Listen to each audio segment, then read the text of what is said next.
I have a honey-baked ham, some spicy Chinese takeout, some Indian curry, and diver scallops, and a challenge for you. Pick one wine that's going to pair beautifully with all of these 4 dishes. What are you going to choose? What could go with something as spicy as Szechuan pork, or curry, or a meat like ham, and something so delicate as seafood? There's only one wine that can do all of this, a German Riesling. Germany is home to some of the most versatile food pairing wines in the world. This makes German Riesling the little darling of sommeliers everywhere, or at least it should be. Germany is the original benchmark for Riesling, and to understand it, you need to understand it here first. It's at one end of the spectrum for Riesling, but also one end of the spectrum for white wine in general. Then we can take a look at Riesling in Austria, which is an entirely different style of Riesling and yet another old world classic. From Germany, you're going to need a Liebfraumilch, a Riesling such as Kabinett, Spätlese, or Auslese, a German red, like a Spätburgunder, which is Pinot Noir, or a Dornfelder, if you can find it. And then we go to Austria. You'll need a Riesling, you'll need a Gruner Veltliner, and a Zweigelt, again, if you can find it, which is a red grape variety. Most of what Germany produces is white wine. Why do you think that is? Well, most red grapes generally don't ripen well in cool climates, and Germany pushes the boundaries of growing grapes at northern latitudes. It's about 50 degrees north latitude, which is the same as Newfoundland in Canada. No beach bunny grapes here. German wine regions have a continental climate, which means extremes, warm summers with very, very cold winters. This is an area where frost is a huge issue, as well as summer hailstorms. The climate has led to a classification system influenced by harvest. Now, remember how the classification system for quality wine in Bordeaux is based on producers, and in Burgundy it's based on the classification of vineyards? Because Germany is so far up north, it's difficult to ripen grapes fully. Therefore, Germany's classification system is based on ripeness levels, or I should say sugar levels, attained at harvest. They do have table wines called Deutsche Tafelwein, which is the equivalent of vin de table in France and vino da tavola in Italy. Then there's Landwein, which is the equivalent of France's vin de pays. Neither of these represent more than 10% of the total production of German wines, though. The 2 major categories of wine quality, or Qualitätswein, in Germany are Qualitätswein bestimmte Anbaugebiet, or QBA for short, and Qualitätswein mit Prädikat, or QMP for short, which is even higher quality. Do you know a brand called Blue Nun? It was incredibly popular in the 1980s, and back then it was a type of German wine called Liebfraumilch, which is of QBA status. The name Liebfraumilch comes from the German for beloved mother's milk, and it originally came from the vineyards of the Church of Our Lady in the city of Worms in the 18th century. While it does have Riesling in it, the predominant white grape is Müller-Thurgau. This grape was created by Dr. Hermann Müller from the area of Thurgau. Why? Well, Dr. Müller wanted the quality of Riesling as well as its resistance to cold weather, but he also wanted a grape that ripened earlier and would have higher yields than Riesling. In other words, he was trying to make Riesling more efficient. If you have a Liebfraumilch, let's taste it side by side with the German Riesling. First, we're going to take a look at the color. Liebfraumilch is generally pale straw, and you're going to see some green hues, but sometimes it's not as pale as Riesling. Let's do the chest, chin, nose test.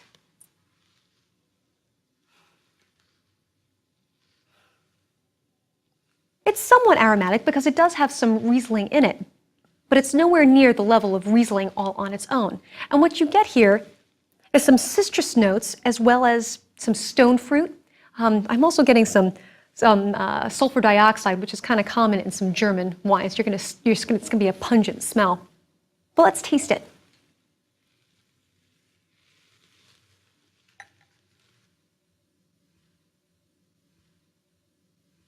It's sweet, and it's lighter bodied, but it doesn't have the acidity level of Riesling. Now, if you taste it in comparison with the Riesling, you're going to notice that the Liebfraumilch is a bit lower, and you feel that on the sides of your tongue, remember. And it doesn't actually have as much depth as, say, German Riesling. It doesn't have, like, let's say, the depth here of the Spätlese. But don't knock it, though. It's a great crowd-pleasing wine, and especially for the entry-level wine drinker who likes a little bit of sweetness. Since my family finds a lot of my favorite wines sour, I'll give them a Liebfraumilch, and they love it.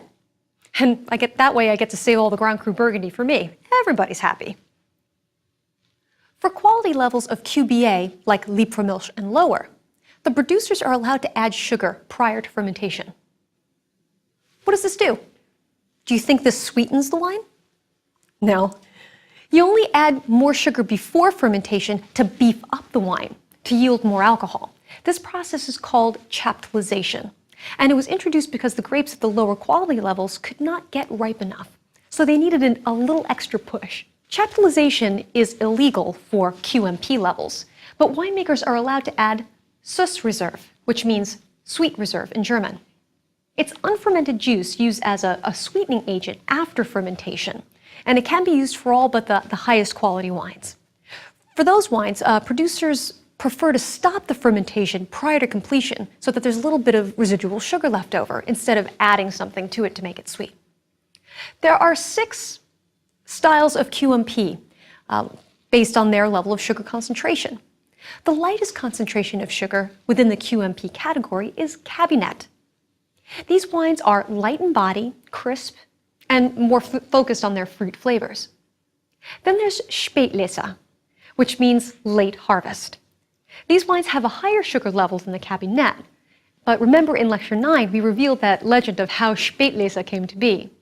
If you have a Spätlese, let's taste it. Here I have a Spätlese from the Mosel region. It's pale straw color, and it has a slight green tint to it.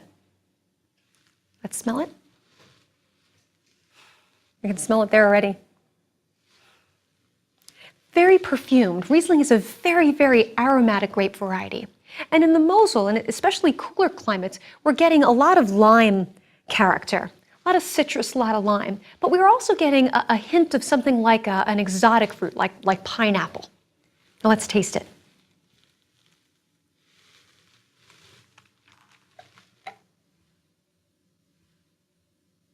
This is sweeter than the Liebfraumilch. However, because it has such a high level of acidity, it cleanses the palate.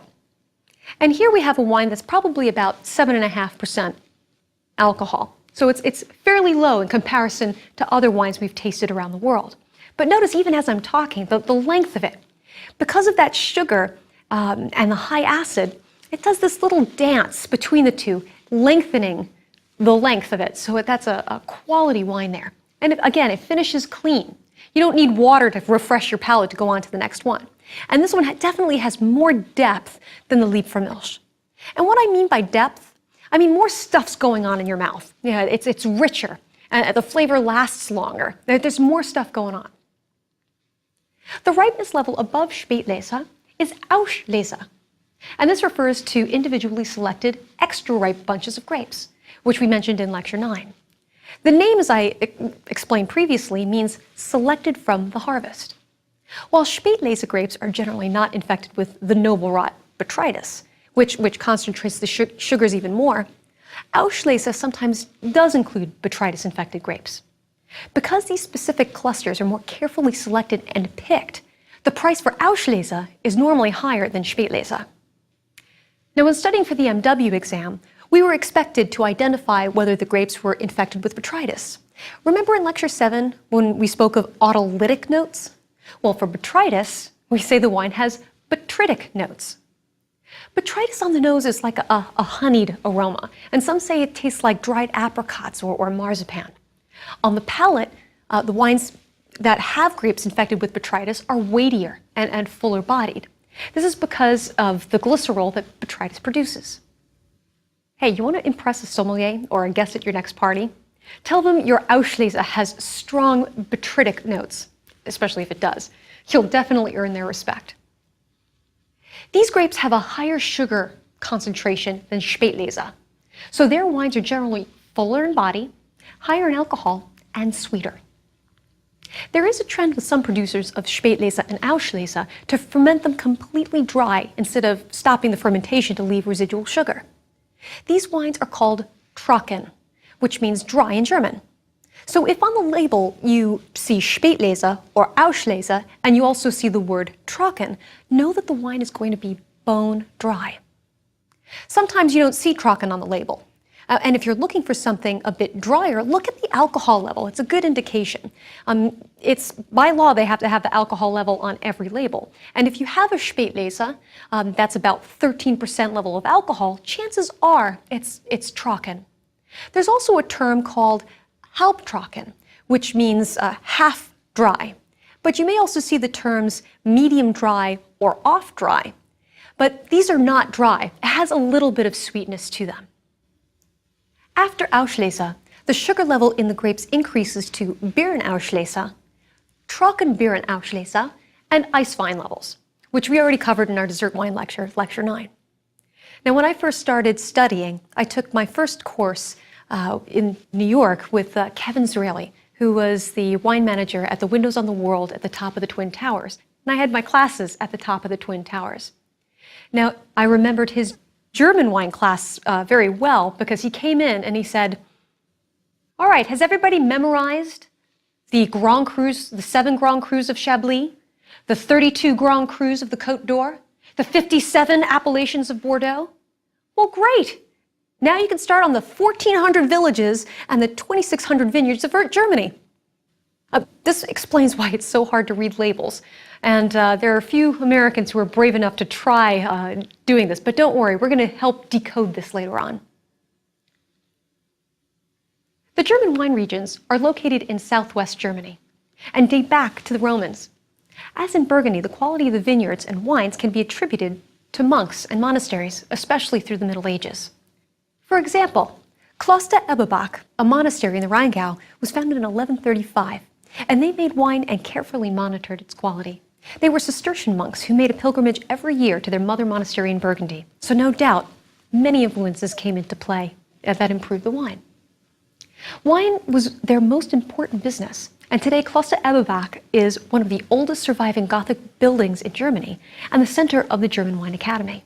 The German wine regions are primarily around the Rhine River, and there are 13 quality regions. We'll just highlight the ones that are exported to the United States most often.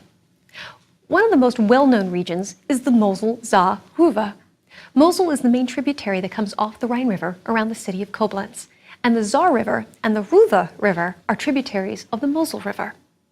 However, starting with the 2007 vintage, regardless of whether the grapes come from the Mosel, the Saar, or Ruhr River valleys, producers have been officially allowed to shorten the name of Mosel-Saar-Ruhr to just Mosel. This explains why you see Mosel-Saar-Ruhr on bottles before 2007 and only see Mosel after 2007. The vineyards cover the banks of the Mosel River and are planted on very steep slopes. Many of the grapes are planted on slopes about 60 degrees. Because of the steepness of the slopes, mechanical harvesting is absolutely impossible. I mean, can you imagine being one of those harvesters? You definitely build up your leg muscles there. The rivers in this region moderate the climate, raising the temperature and helping the grapes ripen. The ripening is also helped by the reflection of the sun's rays off the water. The best wines come from these slaty soils. Now here I have a piece of slate from my trip to the German wine regions. Because it's hard, gray, and flat, it warms up very quickly and retains heat very well. This does wonders for the Riesling in the cool regions. The Rieslings from the Mosel are the most delicate of any of the regions. They're also the most crisp and generally the lowest in alcohol. If you looked at the bottle of Mosel Spätlese and then looked at a bottle of Rheingau Spätlese, chances are the alcohol level would be lower for the Mosel. But don't limit yourself to just the wines from the Mosel. People often overlook the Mittelrhein region, which has similar growing conditions, steep slopes, and lots of slate as well. And these can be great deals for you. The piece of slate that I have here is from the Mittelrhein, from a producer called Lanius Knab. Now, while I was there, I asked him, how do they stop erosion? And what they do is they plant natural grasses along in the middle of the vineyard rows to prevent that erosion. Now, while I was visiting Ratzenberger, I saw a unique type of grass there, and I asked his young daughter to point it out. And we picked out just a simple leaf, and here it is. It's called Citron Melisse, and it actually has a very lemony kind of character to it. And I actually asked myself, does it add any lemony character to the wine? Well, I mean, there's no scientific proof, but it is fun to think about. And when traveling to wine regions, it's always a good idea to bring a small book like this with you, so you can keep a diary of your journey and make tasting notes. So you can see here, I've put little asterisks next to the ones I thought were particularly yummy. Now, I used to travel around with a lot of large notebooks, but it's great to travel around with these little books because they can fit anywhere, and they're very light. You can fit them in your pocketbook, in your pocket, anywhere. And I've even asked the wineries themselves to give me some labels so that I can put them in the book as well. And you know what? It's really fun to go back to them later on, and it can remind you of what you liked if you bring it to the wine store. Now, to the east, the region of Rheingau is a bit warmer, as the Taunus Mountains hold back the cold north winds. And many of the vineyards are on south-facing slopes. Remember from Lecture 3, the south and west exposures yield much more warmth and keep it warm longer than the north and the east? Well, the fruit here takes on a different character because of that. More stone fruit, like peaches and nectarines and apricots. And they're a little fuller in body, not quite as delicate as in the Mosel. The Rheinhessen is the largest vine-growing region in Germany, and it encompasses the city of Worms, where Liebfraumilch was originated. Although many of the wines produced here are generic, entry-level wines, and they have a lower percentage of Riesling here, there are some great wines from specific vineyards that have red sandy soils and that face the Rhine. These can get very complex with some exotic fruit aromas. But what about red wines?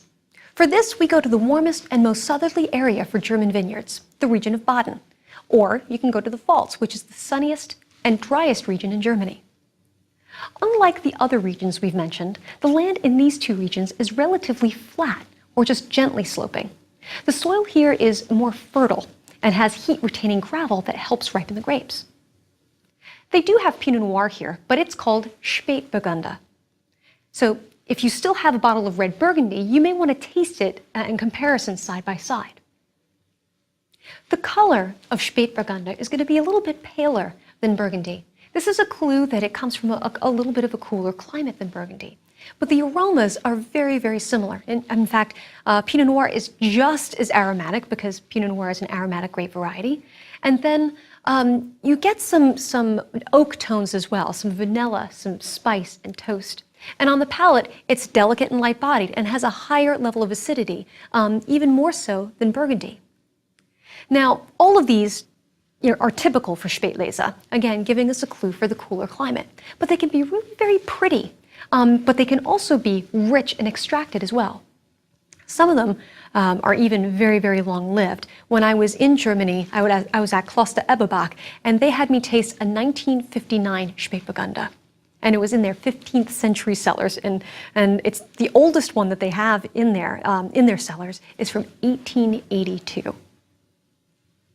Now, German Spätburgunder, if you see it on a wine list or a store, is generally less expensive than the classic Pinot Noirs from Burgundy. This can be a great find for you, especially if you are a Pinot Noir lover and you really like the minerality of the Old World.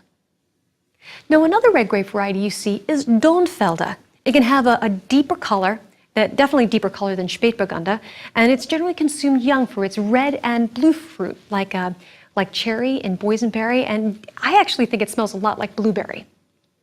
It's an unpretentious wine, though, and it can be quite good for casual meals and a very good value for you. Okay, now let's tackle how to read a German wine label. Here we have a label from Prüm. If you see the term Weingut, it means wine estate. Here you see that it's a Riesling from the producer Weingut, Johann Joseph Prüm. You may also see a term Gutsabfüllung or Zeugeabfüllung, both meaning wine is estate bottled. The quality level is QMP. See where it says Qualitätswein mit Prädikat? This tells us it's a quality wine. Notice too that the level of sweetness is Spätlese. Now, anything with an ER at the end of it means belongs to. So sometimes you see the vintage with an ER at the end. This says 2009 ER. It means that wine came from the 2009 vintage. We see that it comes from the Mosel region.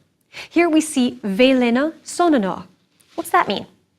Well, remember, anything with ER at the end of it means belongs to. And usually the word after the ER suffix word is the vineyard. So on this bottle, it says Velena Sononor. This means that the vineyard of Sononor is within the village of Velena. Now on to Austria. Let's start with their worst scandal.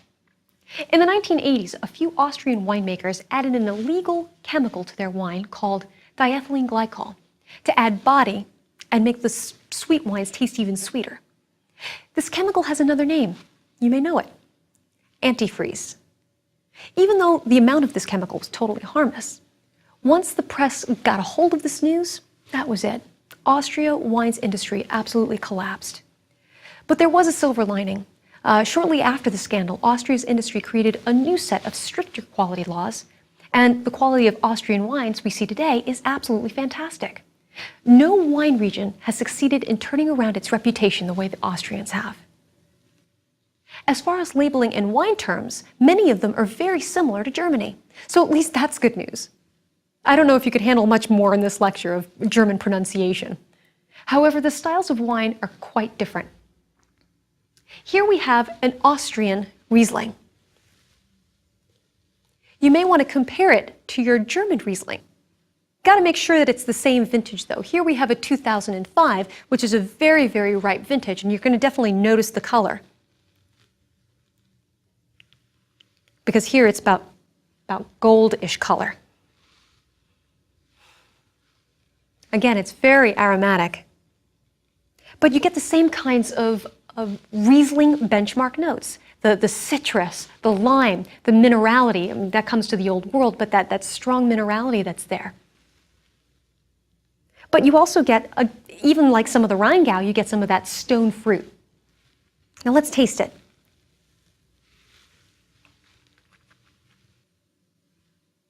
Now, unlike the German Riesling and the Spätlese, this one is absolutely bone dry. And this is the biggest difference between Austria and German Rieslings. You also notice that warmth in your back palate? You generally get a higher level of alcohol with Austrian Rieslings. So look on the label for the alcohol, you'll notice that it's much higher. And it's higher because it's absolutely dry. It's trocken. Austria's climate is a bit warmer and drier than Germany's. However, around the lake called Neusiedlersee, it's moister because of the cool morning mists, and the afternoons are sunny and dry. If you remember from Lecture 9, this means that it's perfect conditions for noble rot, and that means that some incredible sweet wines come from this area.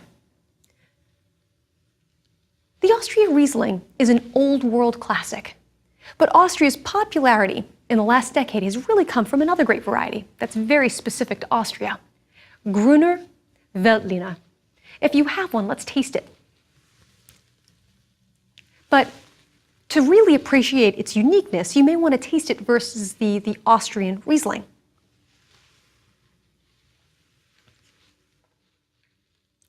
You notice the color. The color is fairly similar to each other, so not too big of a difference there.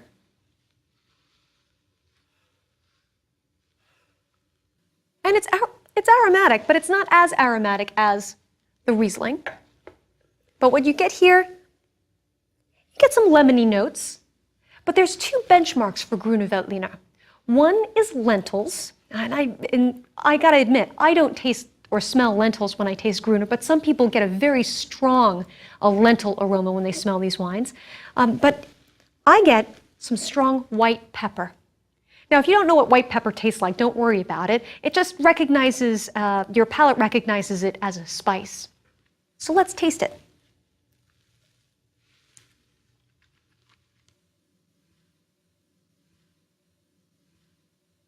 These are medium-bodied wines, And you have, this one is fairly medium in acidity, but that might be comparison to the Austrian Riesling I just had. But they can be quite crisp. And their alcohol is fairly moderate as well. It's not surprising that this is a crowd pleaser, being medium body, medium acidity, medium alcohol. And in its youth, it can be appreciated for all this youthful, fruity character, but they can age. And when they do, they take on some honey and toast characteristics. Wachau, Kremstal, and Kamptal are the three main regions in Lower Austria, or Niederösterreich. Each region has its own unique terroir. I generally find the Wachau the most elegant in terms of its structure, followed by Kremstal, which has a richness all of its own, and then Kamptal, which is the most concentrated. Wachau's wines have the highest quality level and the richest concentration of fruit, the best balance and complexity, and a slight honeyed character. One of their several unique wines is called Schmaragd Grüner Veltliner. It's named after the green lizard called a schmaragd that basks in the sun on the Wachau's hot, steep stone terraces above the Danube River. Schmaragd Grüners are quite enchanting. Then there is Federspiel, which has a lower level of alcohol and an extract level. These wines are not as ripe as Schmaragd. The name comes from falconry, once a very popular pastime in the Wachau, and the falcon's symbol exemplifies the racy elegance of these dry white wines. The third, I should mention, is Steinfeder. It's lighter, lower in alcohol, and slightly spritzy, meaning it's got some carbon dioxide in it. The warmest and driest region in Austria is Burgenland, which is where you see red varieties planted. Zweigelt is the name of the most popular red there. It's a cross between two other grape varieties, Blaufränkisch and Saint Laurent. Zweigelt has a rich cherry fruit, and this wine, just like Grüne Veltliner, also has a hint of pepper. If you have one, you'll notice that it has soft tannins as well.